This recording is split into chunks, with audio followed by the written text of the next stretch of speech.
हे राम। हाँ प्यारे मित्रों,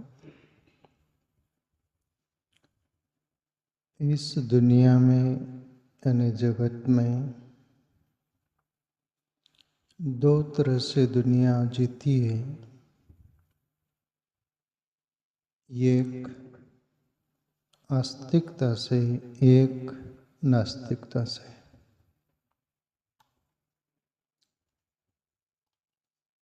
आस्तिकता से भी जी सकता है मनुष्य और नास्तिकता से भी जी सकता है। नास्तिकता से जीने में भक्ति नहीं कहलाती, परमात्मा का धन्यवाद नहीं कहलाता, और आस्तिकता से जीने से परमात्मा की बंदगी और धन्यवाद का कहा जाता है, कहलाता है, कहाएगा।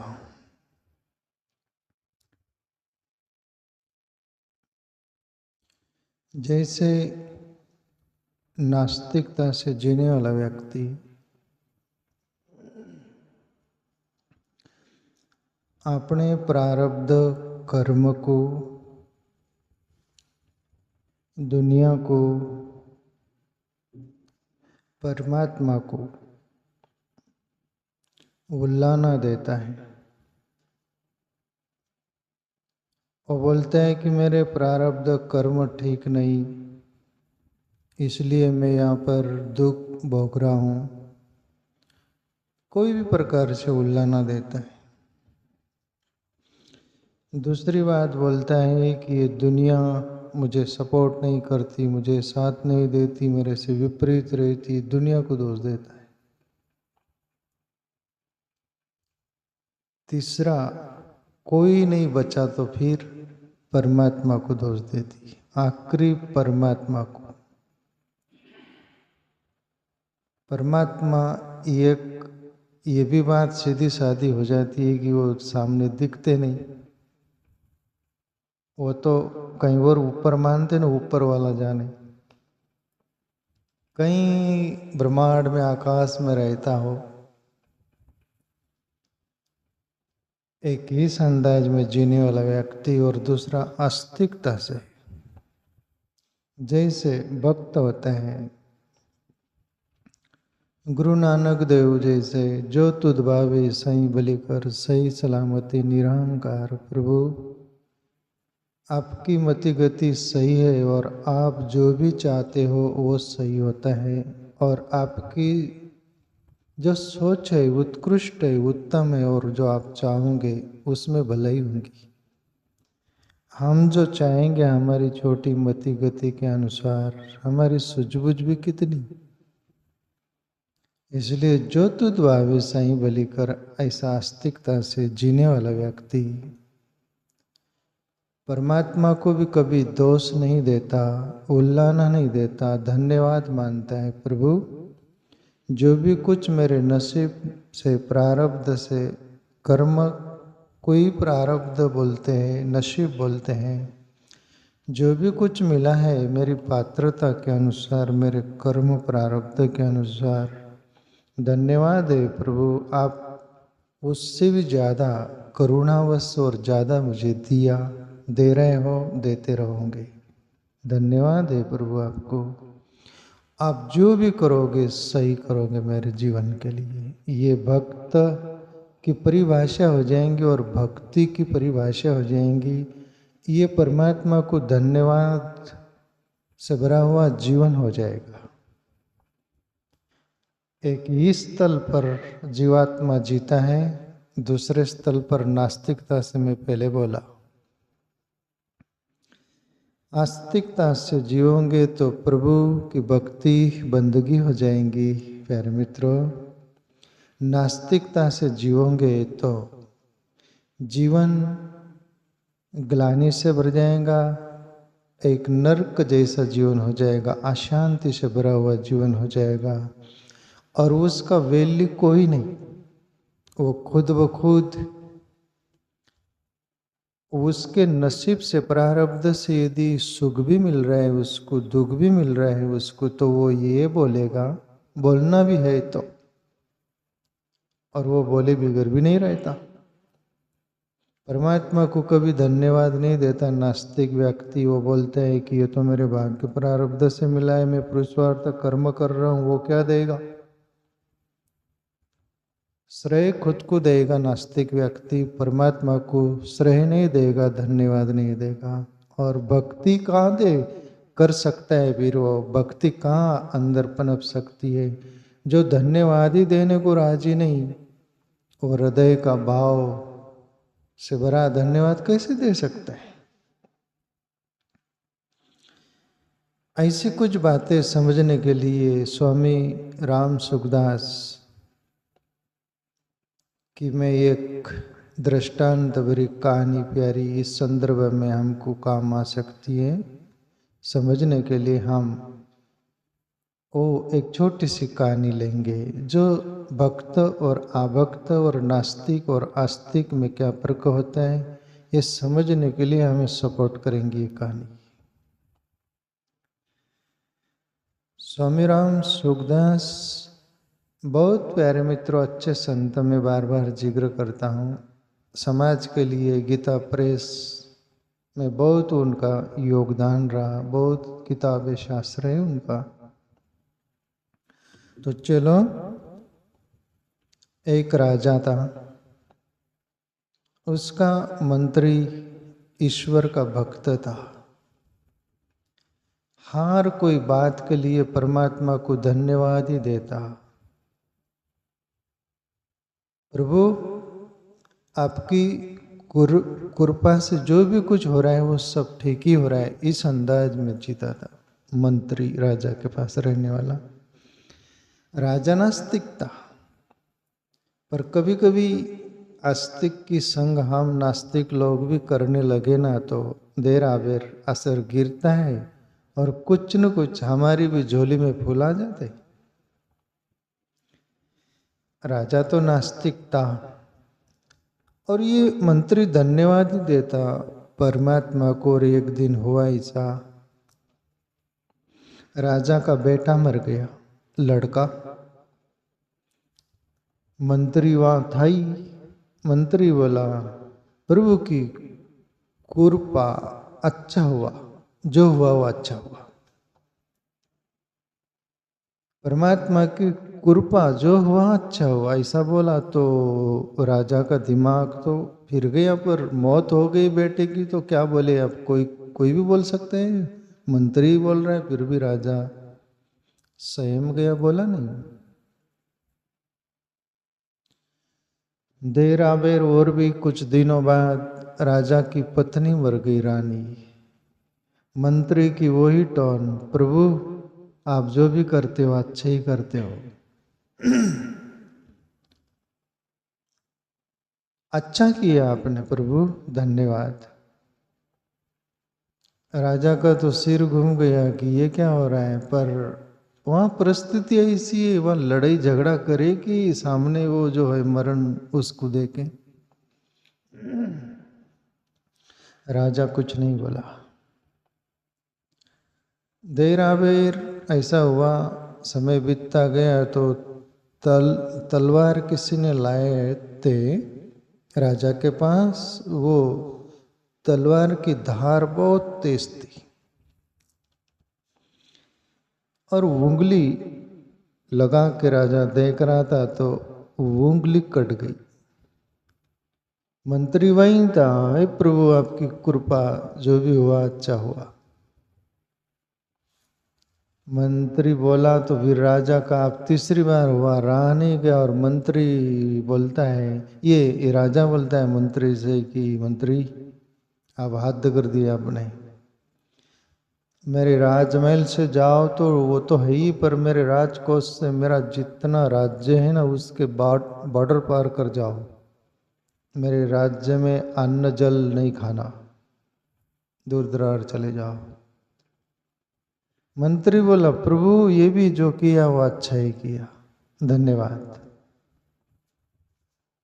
और मंत्री घर भी नहीं गया, सीधा बॉर्डर पार कर गया क्रॉस राजा के जो राजकोष था उसके बाहर। और राजा उनके साथियों के साथ शिकार करने जाता है जंगल में, और घोड़े पर सवार दूर दरार चला जाता है और बहुत जंगल में अकेला भटक गए। और आदिवासी लोग जो ऐसे थे, आदिवासी लोग जो रहते हैं देवी को मानते हैं, ऐसा तैसा जो भी वो नवस कबूलते, बकरे वगैरह जो जीव जो होता है ना, तो वो जो आदिवासी लोगों ने ठाना कि मनुष्य की बलि देनी चाहिए अपनी देवी को, आज उन्होंने ठान लिया था। और आज मनुष्य की बलि देनी है तो मनुष्य कहाँ मिलेगा, खोज में निकले, सामने राजा आ गया, पकड़ लिए राजा को और देवी के सामने खड़ा कर दिए। और वो जो बलि देने वाले उनके पुरोहित जो वो सब रहते हैं, वो बोलते कि भाई देख ले, तपास ले राजा क्या है क्या नहीं, बराबर अखंड है कि खंडित है, ऐसा जो भी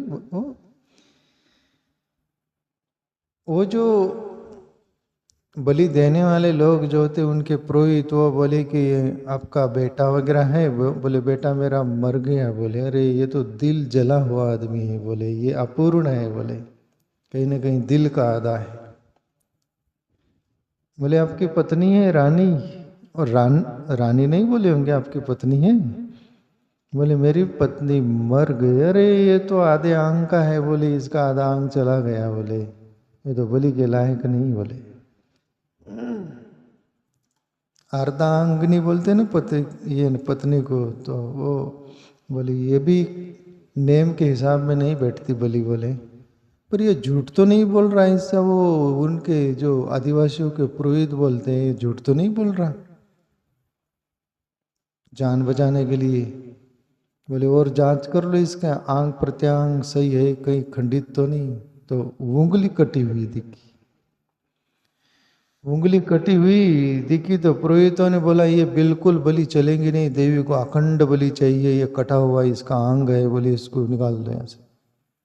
और राजा बरी हुआ उस मौत के कटघरे से, अपने महल में आता है और मंत्री को बुलाने भेजता है, मंत्री को लेके आओ।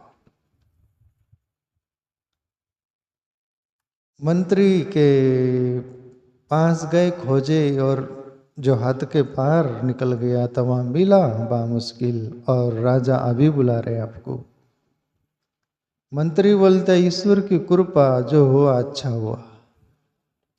आ गए राजमहल में, राजा बड़ा स्वागत बैठाता है, सभी कुछ आदर करता है और मंत्री से बोलता है मंत्री आप जो बोलते थे पहले मैं समझ नहीं पाया, मेरा अपना अंदाजा अलग था, पर आप जो बोलते थे ईश्वर की कृपा, वो कृपा मेरे पर हुई। बोले और मुझे अभी समझ में आया, काश वो तलवार की धार उंगली जो मेरी कट गई थी, और आप बोले थे कि जो हुआ अच्छा हुआ, ईश्वर जो भी करते हैं अच्छा ही करते हैं, और मैं आपको गुस्से में आकर मेरे राज्य के बाहर कर दिया था, मुझे माफ करना। आज उंगली नहीं कटी होती तो आज मैं पूरा कट के वहीं रह जाता, न तू मिलता न मैं मिलता। तो अभी मेरे को समझ में आया, बोले कि परमात्मा जो भी करता है वो अच्छा ही करता है, भला ही करता है, उसमें कोई हित होता है। तो आज मुझे समझ में आया। बोले इसलिए आप जो बोलते हो कि ईश्वर जो भी किया वो अच्छा किया, जो भी करेगा अच्छा ही करेगा, अभी मैं भी वो बोलूँगा। एक मंत्री भक्त था ईश्वर का, भक्त का संग मिला, रंग लगा, और वो राजा भी भक्त बन गया। पर राजा बोलते हैं कि मैं एक बात पूछ लूँ आपसे कि मैं आपको राज्य के बॉर्डर पार करने को बोला, तभी भी आप बोले कि धन्यवाद ईश्वर का, जो किया ईश्वर ने अच्छा किया। बोले आप तो बॉर्डर पार जाना था आपको, उसमें कैसा अच्छा हुआ, वो मेरे समझ में नहीं आया। बोले तो मंत्री बोले कि ईश्वर ने जो भी किया अच्छा ऐसा किया राजा, आज मैं बॉर्डर पार नहीं हुआ होता, मैं भी आपके साथ होता और वो आदिवासी लोगों के उनके चुंगल में आकर मैं भी पकड़ा जाता, तो आप तो उंगली खंडित थे पर मैं अखंड था, मेरी बलि चढ़ जाती। तो परमात्मा ने जो भी किया वो अच्छा किया, जो भी करता है वो अच्छा करता है। तो ये मंत्री की ये ईश्वर के प्रति धन्यवाद से भरा हुआ जीवन, प्रभु जो भी करते हो वो भला ही करते हो, आपकी सोच भली है, हमारा हित ही चाहते हो, तो वो भी भक्ति बन जाती और तुम्हारी भक्ति किसी और की भी काम आ जाती है, खुद की भी काम आती है। तो ये एक अंदाज में जीने का ये मंत्री की तरह एक डिपार्टमेंट दुनिया में ये है कुछ, और दूसरा उल्लाना देने वाला है। पर प्यारे मित्रों, जिंदगी तो अपन सब कोई जी रहे हैं, इन्हीं अंदाज में जी रहे हैं, तो अंदाज बदलिएगा अपन। ये जिंदगी उतार चढ़ाव आता है, जो भी कुछ दुनिया है, दुनियादारी है, यहाँ रहना है, संघर्ष है, सब कुछ है, पर कभी भी कतराओ मत। कतराओ मतलब किनारा मत करो, हर बातों से स्वीकार करो। जिंदगी में हमारे प्रारब्ध कर्म से ही हमें सुख दुख मिलता है। यहाँ दुनिया में एक मकान की दीवार है, उस दीवार के उधर एक परिवार रहता है, एक व्यक्ति रहता है, इधर एक रहता है, पर इधर देखो तो जिंदगी दुख से भरी हुई, उधर देखो तो सुख से भरी हुई है। ये उसका प्रारब्ध कर्म का ही फल है। एक के दुख से भरा हुआ है, पर ये हमारे कर्मों के फल से दुख सुख मिलते हैं, पर उसमें सुख आ गया तो खुश हो गए, दुख आ गया तो खुश हो गए। इस अंदाज में जिंदगी जीने में और परमात्मा को, प्रकृति को, दुनिया को, अपने कर्म को दोष देते हुए, उल्लाहना देते हुए जिंदगी यदि हम जिएंगे तो ये जिंदगी कोई काम की नहीं प्यारे मित्रों। न तुम जीते जी सुखी रह पाओगे, और शरीर छूटेगा, बाद में शरीर मिलेगा, मनुष्य का मिलेगा, ऐसा नहीं है, कोई गारंटी उसकी नहीं है। तुम्हारा पुण्य प्रारब्ध बहुत होंगे तो मनुष्य जन्म मिलता है। शास्त्रों में बोला गया आधा पुण्य और आधा पाप हो तब मनुष्य जन्म मिलता है। वो जैसे कि एक मौका दिया जाता है, जाओ, जैसे वो क्रिकेट खेलते हैं ना, वो 9 बॉल ऐसा कुछ दिया जाता है ना, फ्री हिट क्या बोलते हो, 9 बॉल वाला, ऐसा आधा पाप आधा पुण्य से मनुष्य जन्म मिलता है। तो प्यारे मित्रों, हमारे कर्मों से ही सब कुछ मिलता है, तो हमारे कर्म को और क्यों नहीं भला बना ले हम। परमात्मा किसको सुख भी नहीं देता, किसको दुख भी नहीं देता, तुम्हारे अपने कर्म ही सुख दुख देते। रामायण की लंका कांड की एक चौपाई में बार बार बोला करता हूँ, को काहू न सुख दुख देही विधाता, नीच कृत कर्म भोगई सब भ्राता। रावण को विभीषण बोले थे, हे भाई परमात्मा किसको सुख भी नहीं देता बोले और दुख भी नहीं देता, नीच कृत कर्म भोगई सब भ्राता।